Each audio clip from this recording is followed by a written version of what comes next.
అందరికీ నమస్కారం. ఈరోజు నేను వినిపించబోయే చందమామ కథ సోమినాయుడు గారు రచించిన మారిన తీర్పు. నేను సునీత. Welcome to Telugu Kathalokam 2. లక్ష్మీపురంలో నివసించే కనకాంబరుడనే ఒక చిన్న రైతును ఆ ఊరి వారంతా గ్రామ పెద్దగా గౌరవించేవారు. నిజానికి ఆయనకి ఎలాంటి అధికారం లేకపోయినా ప్రజలు తమకు పరిష్కారం దొరికిన సమస్య ఎదురైనా లేక తమలో తమకు ఎలాంటి తగవులు వచ్చినా సలహా కోసం ఆయన దగ్గరకు వస్తూ ఉండేవారు. కాలం గడిచి క్రమంగా కనకాంబరుడు వృద్ధుడవటంతో ఆయన కొడుకు వల్లభుడు గ్రామ పెద్దగా చలామణి కాసాగాడు.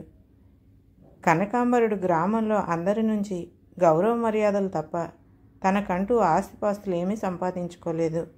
వల్లభుడు తనకు తండ్రి నుంచి సంక్రమించిన 2 ఎకరాల భూమిని స్వంతంగా సాగు చేసుకుంటూ కష్టపడి జీవించసాగాడు. ఒకనాడు ఆ గ్రామానికే చెందిన రామయ్య అనే వృద్ధుడు, అతని కొడుకు భీమయ్య వల్లభుడి వద్దకు వచ్చి తమ తగువ తీర్చమన్నారు.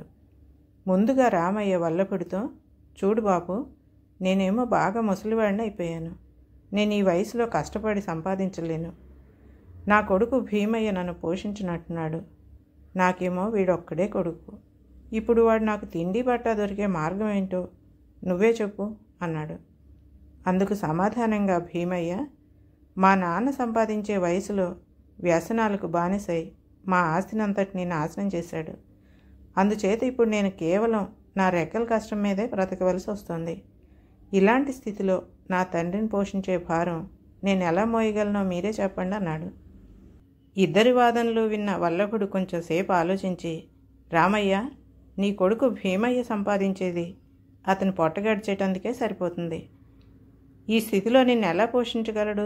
అందువలన నీ పోషణ భారం భీమయ్య శక్తికి మించిన పని అని భీమయ్య పక్షాన తీర్పు చెప్పాడు. కొన్నాళ్లకు వల్లభుడి తండ్రి కనకాంబరుడు చనిపోయాడు. వల్లభుడికి ఒక కొడుకు పుట్టాడు. వాడికి జగపతి అని పేరు పెట్టి వల్లభుడు వాడిని అల్లారుముద్దుగా పెంచసాగాడు. ఒక రోజున అతడి వద్దకు సూరయ్య అనే వృద్ధుడు, వాడి కొడుకు వీరయ్య వచ్చారు.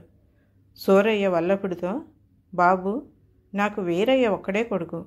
వాడిని కష్టపడి పెంచి పెద్ద చేశాను. కానీ వాడు వృద్ధాప్యంలోకి అడుగుపెట్టిన నన్ను పోషించినట్టున్నాడు. ఇప్పుడు నాకు భిక్షాటం తప్ప మరొక మార్గం లేదన్నాడు దీనంగా. దానికి సమాధానంగా వీరయ్య వల్లభుడితో, అయ్యా, నా తండ్రి నన్ను పెంచి పెద్దవాణ్ణి చేశాడు, కాదనను. కానీ ఆ మధ్య నాకు పెళ్ళయింది, పిల్లలు పుట్టారు. ఇప్పుడు నేను అదనంగా మరొక మనిషిని పోషించే స్థితిలో లేనన్నాడు. వెంటనే వల్లభుడు వీరయ్యతో, తండ్రిని పోషించవలసిన బాధ్యత కొడుకుది. అందుచేత నిన్ను పెంచి పెద్ద చేసిన నీ తండ్రి రుణం తీర్చుకోవాలంటే నీ తండ్రిని జీవితాంతం నువ్వు పోషించి తీరాలి. ఇక నీ భార్య పిల్లలు ఆర్థిక పరిస్థితి అంటావా, దానికి ఎవరు చేయగలిగింది ఏమీ లేదు. నువ్వు తాగే కల్లో గంజో నీ తండ్రికి కూడా పోయమన్నాడు. ఆ గ్రామంలో భూషయ్య, శేషయ్య అనే వృద్ధులిద్దరున్నారు. వాళ్ళు కనకాంబరుడికి బంధువులు. వాళ్ళు ఒకనాటి సాయంకాలం చెరువుగట్టును కూర్చుని పిచ్చాపాటి మాట్లాడుకుంటున్న సమయంలో భూషయ్య, శేషయ్య ఈ మధ్య తగవుపడి తన దగ్గరికి వచ్చేవారికి వల్లభుడిచ్చే సలహాలు తీర్పులు చూస్తూ ఉంటే వాడేమైనా తిక్క మనిషేమో అనిపిస్తోంది. వాడి తండ్రి కనకాంబరుడు ఎంత న్యాయంగా చాకచక్యంగా సమస్యలకు పరిష్కారం చెప్పేవాడు అన్నాడు. వల్లభుడు తిక్క మనిషేమో అన్న అనుమానం నీకెందుకు కలిగింది? వాడిచ్చే తీర్పుల్లో నీకు నచ్చనిదేమిటి అని అడిగాడు శేషయ్య.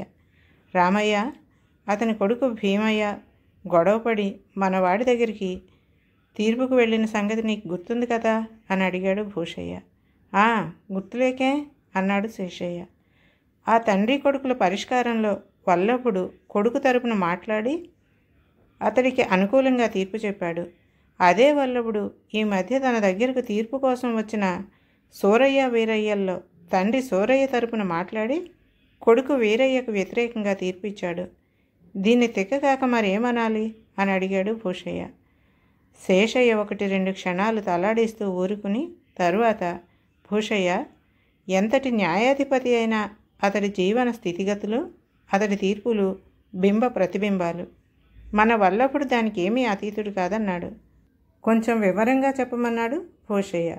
వల్లభుడు రామయ్య కొడుకు భీమయ్య తరపున మాట్లాడటానికి కారణం అప్పట్లో అతను వృద్ధుడైన తండ్రి కనకాంబరుడిని అయిష్టంగానే పోషిస్తూ ఉండటం, ఆ అయిష్టాన్ని పరోక్షంగా రామయ్య మీద కనపరిచాడన్నాడు శేషయ్య. సరే, మరిప్పుడు తండ్రి సూరయ్యకు అనుకూలంగా తీర్పు ఇవ్వటంలో అర్థమేంటి అని అడిగాడు భూషయ్య. వల్లభుడు వీరయ్యలో తన కొడుకును చూసుకుని భవిష్యత్ గురించి భయపడ్డాడు. ఎందువలనంటే ఇప్పుడు తన తండ్రి చనిపోయాడు కాబట్టి తను తండ్రి స్థానంలో ఉన్నాడనుక.